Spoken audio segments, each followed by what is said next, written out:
भगवान बाबा जी को प्रणाम, मानते हैं कि बाबा जोंधेव जी को प्रणाम कर परमात्मा आज के एक भगवान की चर्चा बैठक के संचालक महोदय जी ने मुझसे बाबा के शिकवन पर विचार रखने कहा है। इस प्रकार है, भगवान बाबा हनुमान जी को प्रणाम, मानते हैं कि बाबा जोंधेव जी को प्रणाम, परमात्मा धन्य है हमारे मानते हैं कि बाबा जोंधेव जी जिन्होंने कठिन त्याग और एक विश्वास के साथ में एक भगवान की प्राप्ति की और एक भगवान की प्राप्ति करने के बाद बाबा के परिवार में जो 12 साल के दुख थे, परेशानी थी, पीड़ा थी, वो बाबा ने एक भगवान की प्राप्ति करने के बाद में दूर किए और बाबा ने विचार किया, न जाने भारत देश में इस पृथ्वी तल पर मेरे परिवार के जैसे ऐसे कई परिवारों के जो आज भी अंधश्रद्धा, अंधविश्वास इन सभी चीज़ों में लिप्त हो गए, तो भगवत कृपा बाबा ने अपने पास में न रखते हुए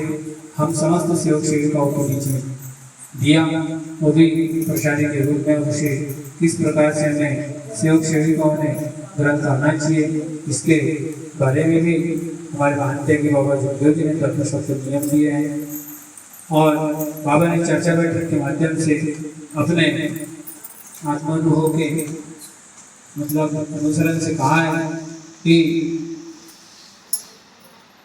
मैं आज भी तुम्हारे साथ हूँ और मरने के बाद भी तुम्हारे साथ ही रहूँगा। ये बात बिल्कुल सत्य है। हमारे महान बाबा जोंधेव जी आज भी हम समस्त सेवक सेविकाओं के बीच में उपस्थित है, अभी इस चर्चा बैठक में उपस्थित है। यदि हमारे महंत है कि बाबा जोंधेव जी इस पृथ्वी तल पर जन्म नहीं लेते तो न जाने हम जैसे दुखी कष्टी गौर गरीब मानव का, अज्ञानी मानव का क्या होता, हम कहाँ रहते, किस साल में रहते और कैसे रहते। ये तो सिर्फ हम और मानते कि बाबा जोंधेव जी और भगवान बाबा हनुमान जी जानते हैं। इतना कहकर अपने शब्दों को यही विराम देता हूँ और समस्त शिव जी को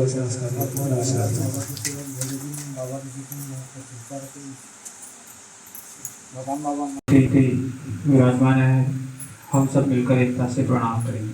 भगवान बाबा हनुमान जी को प्रणाम, महान त्यागी बाबा जोंधेव जी को प्रणाम, परमात्मा भगवान बाबा हनुमान जी को प्रणाम, महान त्यागी बाबा जोंधेव जी को प्रणाम, परमात्मा भगवत प्राप्ति के लिए निष्काम कर्मयोग साधने के लिए परम पूज्य परमात्मा सेवक मंडल बालाघाट के अंतर्गत ग्राम सरेखा में बाबा के सेवक मान्य सम्मान्य दिनेश पाची जी, इनके निवासी स्थान पर एक भगवान की चर्चा बैठक जारी है। इस चर्चा बैठक में स्वयं भगवान बाबा हनुमान जी उपस्थित है, आपको मेरा प्रणाम।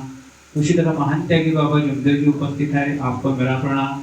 एवं एक भगवान की चर्चा बैठक के अध्यक्ष, उपाध्यक्ष एवं संचालक महोदय जी उपस्थित है, आपको मेरा प्रणाम। एवं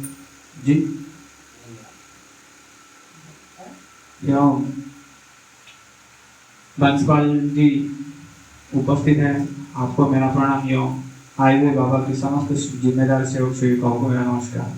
भगवान बाबा हनुमान जी को प्रणाम, महान त्यागी बाबा जोंधेव जी को प्रणाम, परमात्मा आज के भगवान की चर्चा बैठक के संचालक महोदय जी ने उससे बाबा की शिकवन पर विचार पूछे तो इस प्रकार।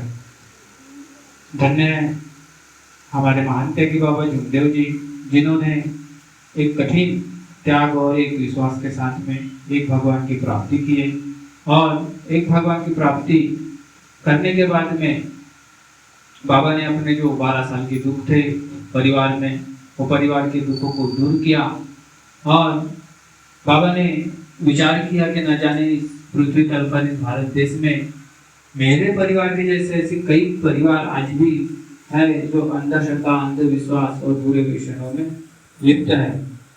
तो भगवत कृपा बाबा ने अपने पास में न रखते हुए हम समस्त सेवक सेविकाओं को एक प्रसादी के रूप में दिया है। अब उस प्रसादी को हमें जो बाबा ने हमें जो प्रसादी के रूप में एक भगवान का रास्ता दिखाया, उससे हमें किस प्रकार से ग्रहण करना चाहिए, उसके लिए भी हमें बाबा ने रास्ता दिखाया है। तत्व शब्द नियम का रास्ता दिखाया है।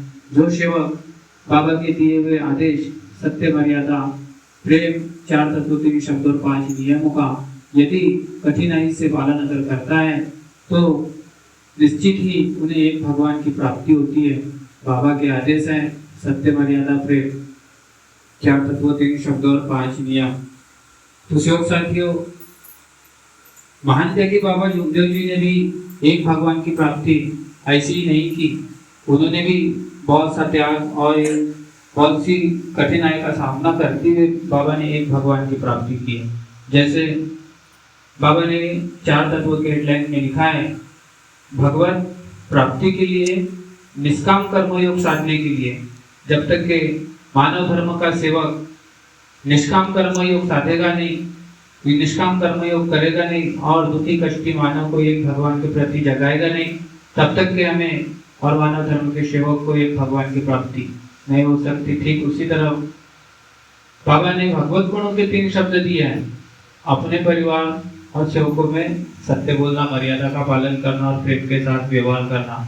ये जरूरी नहीं है कि हमें सिर्फ अपने परिवार में और सेवक परिवार में ही सत्य, मर्यादा, प्रेम का आचरण करना है। हमें कार्यकर्ता जी के द्वारा भी शिकवत मिली है कि मार्ग में जो नहीं है हमें उसके साथ में भी सत्य, मर्यादा, प्रेम का आचरण करना है, क्योंकि एक मानव दूसरे मानव को अगर यदि समझता है तो वही एक मानव धर्म का सेवक कहलाता है। ठीक उसी प्रकार हमारे महान त्यागी बाबा जुगदेव जी ने 5 नियम दिए हैं जीवन में चलने के लिए, गृहस्थी उच्च स्तर पर लाने, मानवीय जीवन के अनेक उद्देश्य सफल करने के लिए बाबा ने 5 नियम बताए, जिसमें से तीसरा नियम है अनेक बुरे व्यसन बंद करना।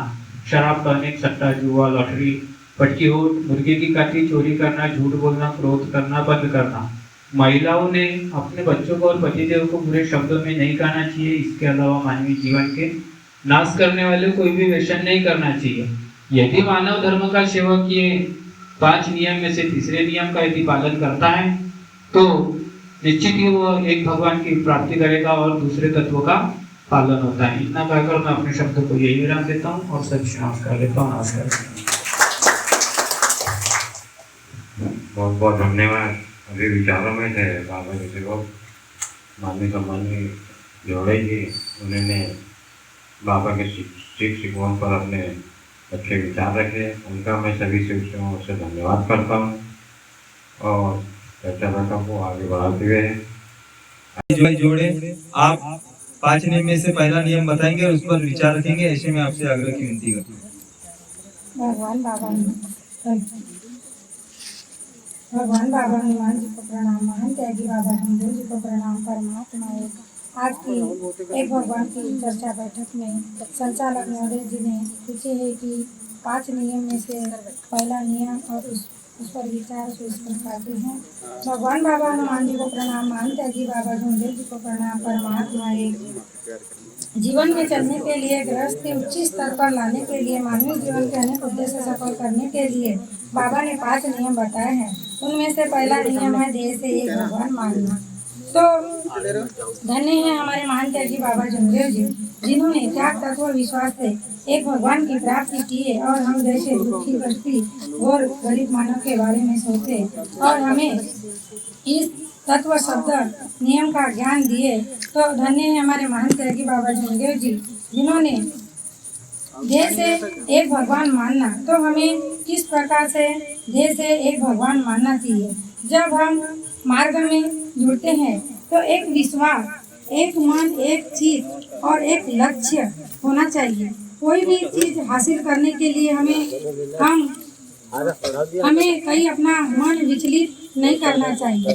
देह से एक भगवान मानना यानी हमारे ऊपर किसी भी परिस्थिति में कोई भी मुसीबत आए और हम मानव धर्म परमात्मा एक मार्ग में जुड़े तो अपना देह कमजोर नहीं करना चाहिए, क्योंकि और हमें ये देह इसलिए मजबूत होता है कि इस मार्ग में जो 3 दिन के अनुभव के कार्य हमें मिलते हैं, इससे हमें आत्म अनुभव मिलता है। तो ये आत्म अनुभव ही हमारा देह मजबूत करता है। जैसे कि हम कहीं गए और हमें हमारे ऊपर विपत्ति आई किसी भी प्रकार से, तो हमें तुरंत भगवान के समक्ष खड़े रह के माफी मांगना चाहिए और अपनी गलती की माफी मांगकर अपना देह, अपना देह मजबूत रखना चाहिए और अपने देह को कमजोर नहीं करना चाहिए। उस देह को मजबूत रखते हुए एक चीज एक लक्ष्य से तत्व शब्द नियम को समझना चाहिए और अपने शब्द भगवान के सामने रखना चाहिए। जब हम भगवान और बाबा के सामने अपने शब्द रखते हैं और उस शब्दों पर हमारे भगवान बाबा हनुमान जी खड़े होते हैं और हमें अनुभव जो मिलता है, यही हमारा देह मजबूत है। जैसे कि बताया गया है भानपुर की धौरे बाई, ये उनके गांव में एक बैल बहुत जो पट्टा बैल था, बहुत ही पागल था। तो और उसके ऊपर गांव वालों ने, उसके मालिक ने 2000 रुपए का इनाम भी रखा हुआ था।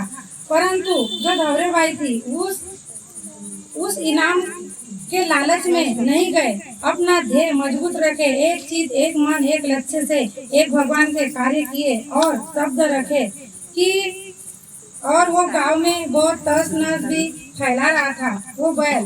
तो बाई ने सोची कि ये किसी भी गांव वाले को क्षति पहुंचा सकता है, तो क्यों ना हम इस बैल को भगवान और बाबा की उपस्थिति में बिल्कुल पकड़ना चाहते। उन्हें अपने देह को एक चीज एक मन एक लक्ष्य से अपने देह को मजबूत किए और जब गोल में वो आके खड़ा हुआ तो भगवान को सामने रखते हुए शब्द रखे और बाबा और भगवान के सामने शब्द रखे और बाबा की कृपा ऐसी हुई कि वो बाई के सामने, उतने गोद में से बाई के सामने आके इतना ताकतवर बैल, इतना धष्ट पुष्ट और गांव का तहस नहस करने वाला वो बाई के सामने आके एक गाय की तरह खड़ा रह गया। तो ये होता है देह से मजबूत, देह से एक भगवान को मानना। तो हम मानव धर्म के सेवक सेविकाओं के लिए जो बाबा ने तत्व शब्द नियम दिए और जिस प्रकार से हम बाबा के आदेशों का परिपूर्ण पालन करते हैं, एक चीज एक मन एक लक्ष्य से एक भगवान के प्रति कार्य करते हैं, तो बिल्कुल हमारे शब्द पूरे होते हैं, हमें आत्म अनुभव भी मिलता है और इससे हमारा देह मजबूत होता है। और चर्चा बैठक में जो वरिष्ठ हमारे होते हैं वो अपना आत्म अनुभव बताते हैं, इससे भी हमारा देह मजबूत होता है। इतना कहकर मैं अपने शब्दों को विराम देती हूँ। नमस्कार। अभी विचारों में थी बाबा की सेविका हीरापुर से जोड़े भाई, जिन्होंने 5 नियम में से पहला नियम बताया और उस पर बहुत अच्छे विचारों से हमें शिक्षकों को अवगत कराए। मैं उपस्थित सभी शिक्षकों की ओर से आपका धन्यवाद करता हूँ।